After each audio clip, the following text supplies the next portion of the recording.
Hi folks, one more video and almost the final product this time.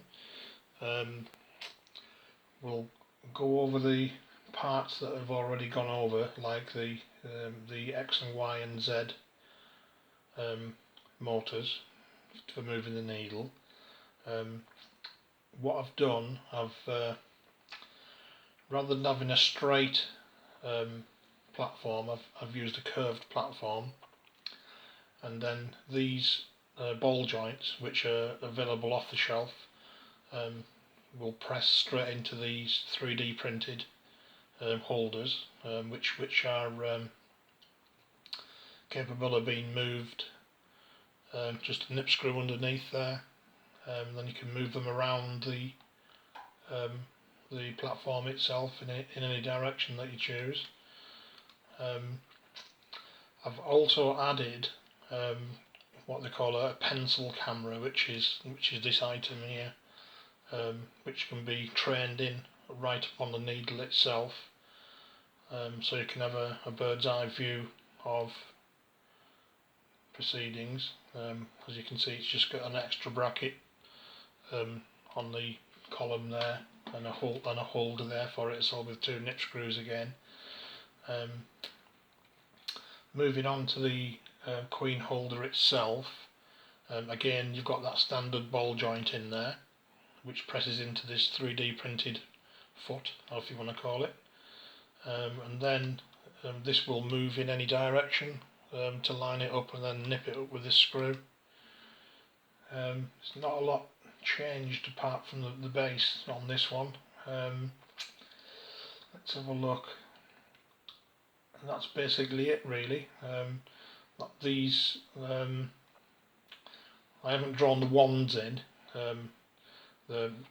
which would be the manipulator arms themselves. It's all incorporated on one quite sturdy base, which would have a 3 or 4 rubber feet fastened to it, and the CO2 goes in through the bottom there, bottom of the thing itself, and then up through the holder and up through the cup there, and the queen holder itself, which is made of glass on this one. No rubber O-rings needed, and it's just a nice slide fit in there. You can turn it round with your fingers if you wanted to. Quite basic setup, really. What I will do, I'll show you, if I go to the transparency there in the main block itself, and you'll be able to see how the things are set up inside. I'll make this transparent as well, so we can see through. Basically, you've got the two motors there that lift up and down and push against this tube inside. They've moved there because I've moved them, but I'll move them back out. Let's have a look. There we go. You can basically see the X and Y threads there, those two, that one and that one. They're the two threads that push against this tube and move it backwards and forwards, X and Y. And if I go around the other side, you can see the rubber O-ring there, which is sitting in just inside the bore, the main bore of the body there. That's what this tube that I've highlighted pushes against. And I'll also show you the one in the top half of the body. You can see the O-ring there in the top end as well. So you've got one O-ring there, then you've got your inner tube here, which goes through. Then the outer tube. This is the outer tube. That's the inner tube. And then you've got another O-ring there, so you get the winding screws themselves pushing against those two rubber O-rings, which gives you the flex. It's quite simple actually how it works. You can see how these sliders themselves slide inside the main body. And you can see the mount there, which comes through into the block as well. Quite simple, really. not a lot more to say about it now. It's all I have to do now is get on and make it. So we'll go back and take the transparencies off those and go back to the main block. There we go. And change that one. Oops, there we go. Change it back to solid. Right. Yeah. The one thing I might do, I haven't decided yet. I'm going to retain my the manipulator arms, the lances as they were, and the sting hook, and the valve, the ventral hook. That's all going to be the same.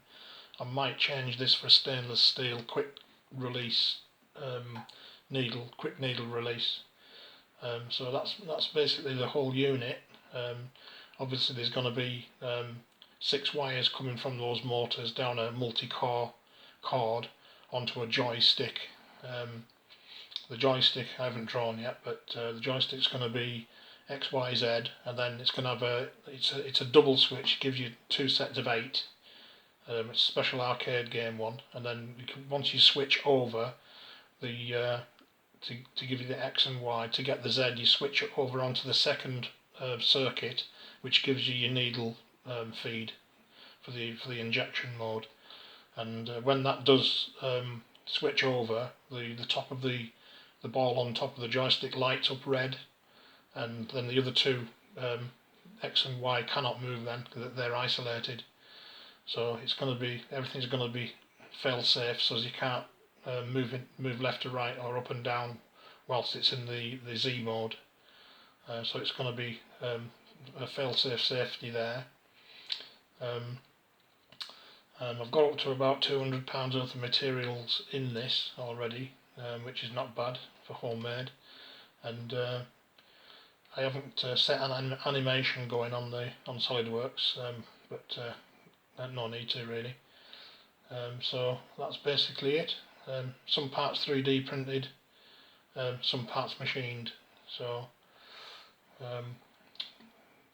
next year will be the busy time to get it going. The pencil cameras, I found 2 on eBay. You've got one there, which is 10mm diameter, goes from 0 to 40mm focus, and there's another one there, slightly cheaper, which is on YouTube actually. That one's really good. It's got some good write-ups. That one goes down to almost infinity as well. That one's made of stainless steel. That one. Excellent items for the money. So they'll. I'm going to choose one of those 2. I'm not sure which one yet. But 2 megapixels is more than enough to focus right in on the back of the insect. So that's basically what I've done. So I will keep you posted if there's any further advance on it. So that's all drawn in there: the camera, manipulators, XYZ, 2 blocks, electronic fed artificial insemination device. So thanks again for watching.